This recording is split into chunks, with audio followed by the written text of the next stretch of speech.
껍데기만 성도라는 제목으로 말씀 전하겠습니다.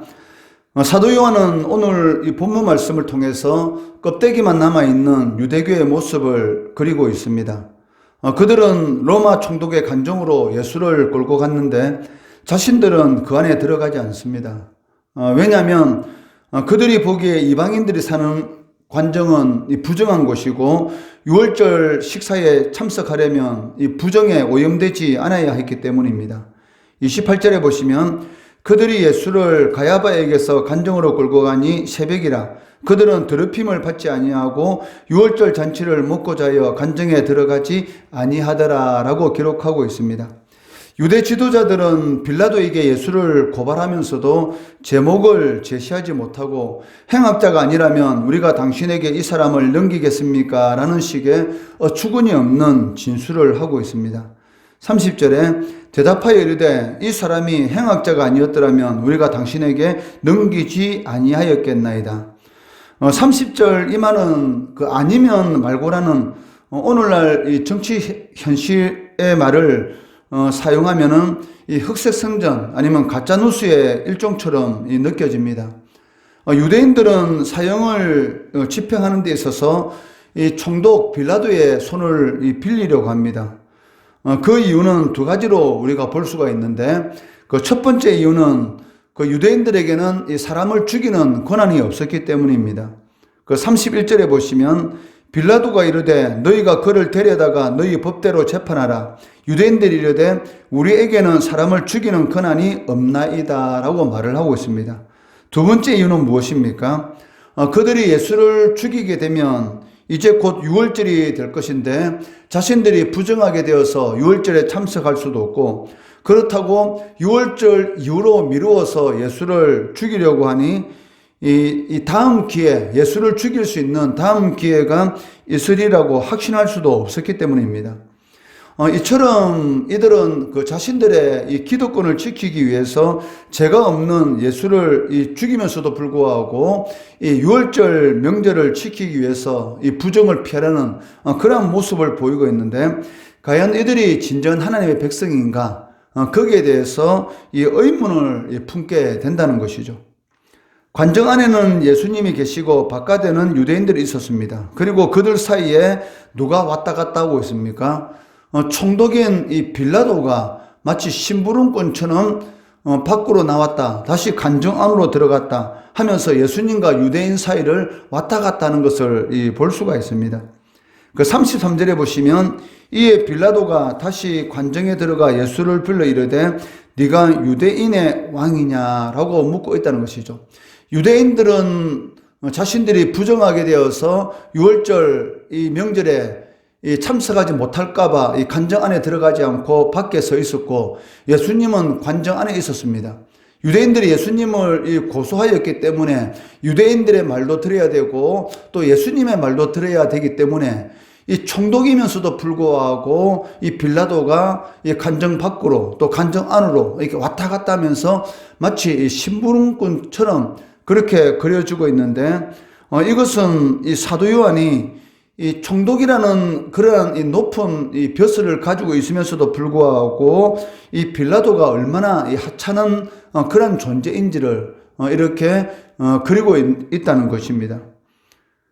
유대인들 때문에 관정 밖으로 나왔던 이 빌라도는 다시 안으로 들어가서 과연 예수님이 이 유대인의 왕인지 묻고 있습니다. 이는 그 유대인들이 죽이려고 하는 이 예수라는 자가 과연 이 로마 권세에 대항하는 그런 반란군의 이 지도자인지에 대한 그러한 이 의도 있는 그러한 질문인 것입니다. 빌라도의 관심은 무엇입니까? 그러니까 예수가 이 로마 제국의 위협이 되는 그런 반란군의 지도자인지 아닌지 여기에만 관심이 있는 것이지 그 예수가 메시아인지 아니면 예수가 어떠한 그러한 이 존재인지에 대해서는 전혀 관심을 가지고 있지 않다는 것입니다. 이러한 빌라도의 질문에 대해서 예수님의 대답이 무엇입니까? 그 36절에 보시면 예수께서 대답하시되 내 나라는 이 세상에 속한 것이 아니니라. 만일 내 나라가 이 세상에 속한 것이었더라면 내 종들이 싸워 나로 유대인들에게 넘겨지지 않게 하였으리라. 이제 내 나라는 여기에 속한 것이 아니니라 라고 말씀하고 있습니다. 예수님의 이 대답은 성도들이 참으로 소망해야 하는 것이 무엇인지를 잘 보여주고 있습니다. 그것은 이 세상에 소망을 둘 것이 아니고 영원한 하나님의 나라에 소망을 두고 살아가야 한다는 것입니다. 그 이유는 성도는 누구입니까? 바로 예수님처럼 이 세상에 속한 존재가 아니라 바로 하늘에 속한 존재이기 때문입니다. 그리고 36절 말씀에 보시면 이 하나님의 나라라는 이 말이 나오고 있는데, 이 하나님의 나라라는 이 말에는 두 가지가 의미가 있습니다.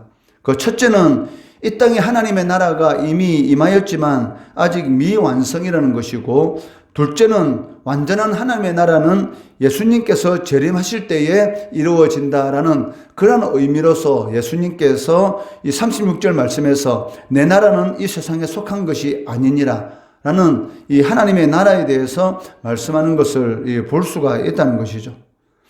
그렇기 때문에 초대교회 성도들은 마라나타, 즉 주 예수여 어서 오시옵소서라는 이러한 이 믿음을 가지고 이 고난 가운데서도 하나님을 향한 그런 믿음을 지키며 이 사자밥이 되든지 아니면 십자가에 매달려서 이 불에 타 죽든지 라는 그러한 고난 가운데서도 이 믿음을 지키며 살아갔던 것을 볼 수가 있습니다. 이어서 예수님은 자신이 진정한 이 왕이심을 선언하시고 진리에 대하여 증언하러 오셨다라고 말씀하고 있습니다. 그 37절에 보시면 빌라도가 이르되 그러면 네가 왕이 아니냐? 예수께서 대답하시되 내 말과 같이 내가 왕이니라. 내가 이를 위하여 태어났으며 이를 위하여 세상에 왔나니 그 진리에 대하여 증언하려 함이로다. 무릇 진리에 속한 자는 내 음성을 듣느니라 라고 말씀하고 있습니다. 이러한 예수님의 답변에 빌라도가 무엇이라고 말합니까? 38절 말씀해 보시면 빌라도가 이르되 진리가 무엇이냐라고 질문하고 있다는 것입니다. 이 말은 빌라도가 그 진리에 대해서 궁금해서 묻는 것이 아니고 더 이상 예수님의 이 대답에 대해서 들을 필요가 없다라는 그러한 의미를 가지고 있습니다. 왜냐하면 빌라도가 보기에 이 예수라는 사람은 이 종교적인, 즉 이 로마 제국을 위협하는 그런 반란군의 지도자가 아니라 이 종교적인 그런 문제 때문에 자신에게 왔다라는 것에 대해서 확신하였던 것이죠. 그렇기 때문에 빌라도는 이 정치적인 그런 측면에서 네가 유대인의 왕이냐, 즉 유대인의 이 반란군의 지도자냐라고 물은 것이고, 예수님은 거기에 대해서 뭐라고 말합니까? 자신은 진리에 대해서 증언하러 왔다라고 이렇게 대답함으로 인해서 정치적인 것하고는 전혀 상관이 없는 그러한 이런 분이다라는 것을 말씀하고 있다는 것이죠. 그러니까 예수님은 영적인 이 차원의 이 빌라도의 질문에 대해서 답하는 것을 볼 수가 있습니다.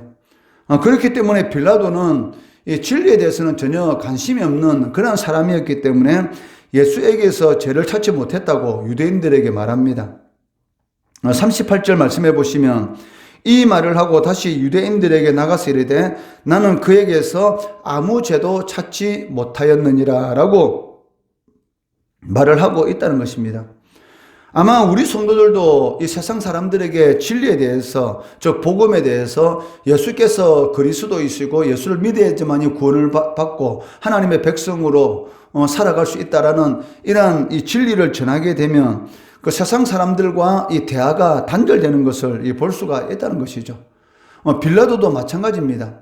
예수님이 이 진리에 대해서 이 증언하러 왔다라고 이렇게 말을 하는데도 불구하고, 그렇다면 그 진리가 무엇인지, 왜 예수란 사람이 이 종교 지도자들에게 잡혀서 자신에게 왔는지라는 그러한 이 영적인 측면에 대해서 궁금증을 가질 만한데도 불구하고 전혀 거기에 대해서는 이 관심 없는, 즉 바로 이 영적인 측면에서 대화가 완전히 단절되는 것을 보게 되는데, 이러한 것들에 대해서는 오늘날 우리들도 경험하는 것이지 않습니까?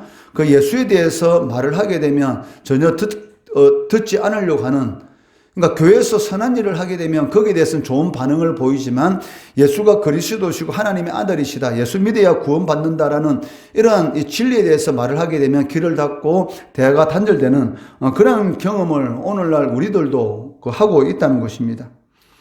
그 이유가 무엇이겠습니까? 그 하나님께 속하지 않은 사람들은 이 진리를 알지 못하기 때문에 이 영적 가치보다는 세상 가치를 더 중히 여기기 때문입니다. 그렇기 때문에 이 진리의 말씀인데도 불구하고 세상 사람들은 그 말이 허탄한 것처럼 이 성도들을 비웃는다는 것입니다. 그렇지만 그럴지라도 성도는 어떻게 해야 합니까? 세상과 타협하지 않고 이 진리를 고수해야 한다는 것이죠. 빌라도는 예수가 이 로마를 위협하는 것과는 전혀 관련이 없다라는 그런 생각을 하고 예수를 놓아주려고 합니다.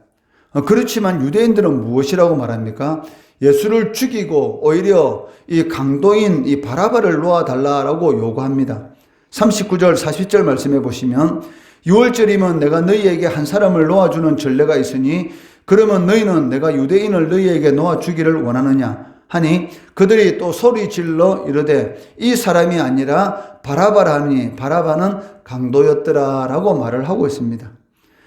창조주 하나님을 섬기는 아브라함의 자손이다라고 늘 자부하는 유대인들이 그토록 고대하던 메시아가 자신들의 눈앞에 있는데도 불구하고 이 종교 지도자들의 이 선동에 의해서 메시아를 알아보지 못하고 죽이는 데에 동참하고 있습니다.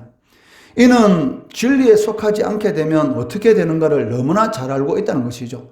바로 앞에 가장 귀한 분이 있는데도 불구하고 알아보지 못하는 그런 일들이 있다는 것이죠. 눈앞에 살 길이 있는데도 불구하고 살 길을 보지 못하는 그런 이런 우매한 그런 지경으로 떨어지는 것을 보게 됩니다. 인생에 있어서 가장 소중한 것이 있는데도 알지 못하는 그 영적 무지에 빠지는 것을 볼 수가 있다는 것입니다. 그렇기 때문에 메시아이신 예수를 십자가에 못 박아 죽이는 그런 기막힌 이런 일을 저질렀던 것입니다. 이것은 무엇을 의미합니까? 진리에 속한 자만이 하나님의 뜻을 잘 알 수 있다라는 것을 간접적으로 보여주고 있습니다. 그렇기 때문에 성도는 빌라도처럼 진리가 무엇이냐라고 질문할 것이 아니고 진리는 이것이다라고 말을 할 수 있는 그런 사람이 되어야 한다는 것입니다. 그리할 때만이 진리에 속한 자가 누리는, 진리에 속한 자는 내 음성을 듣는다라고 예수님께서 말씀하신 것처럼 진리에 속한 자가 누리는 하나님의 음성을 듣는 그런 은혜를 누릴 수가 있다는 것이죠. 37절 하반절에 보시면 무릇 진리에 속한 자는 내 음성을 듣느니라 라고 말씀합니다. 유대 종교 지도자처럼 메시아가 눈앞에 있는데도 불구하고 자신들의 이런 기득권을 누리기 위해서 영적 무지 때문에 그 메시아를 이렇게 십자가에 못 박아 죽이는 그러한 껍데기만 성도, 껍데기만 하나님의 백성의 그러한 삶을 살아가면 안 된다는 것이죠. 진리에 속한 성도, 그를 통해서 하나님의 음성, 즉 하나님의 은혜를 풍성하게 누리는 그러한 삶을 살아가야 한다는 것입니다. 껍데기만 성도의 삶이 아니라 온전한 그런 이 진리에 속한 자로서의 그 하나님께서 기뻐하는 그런 삶을 살아가시는 이 성도 되시기를 주의 이름으로 축원합니다.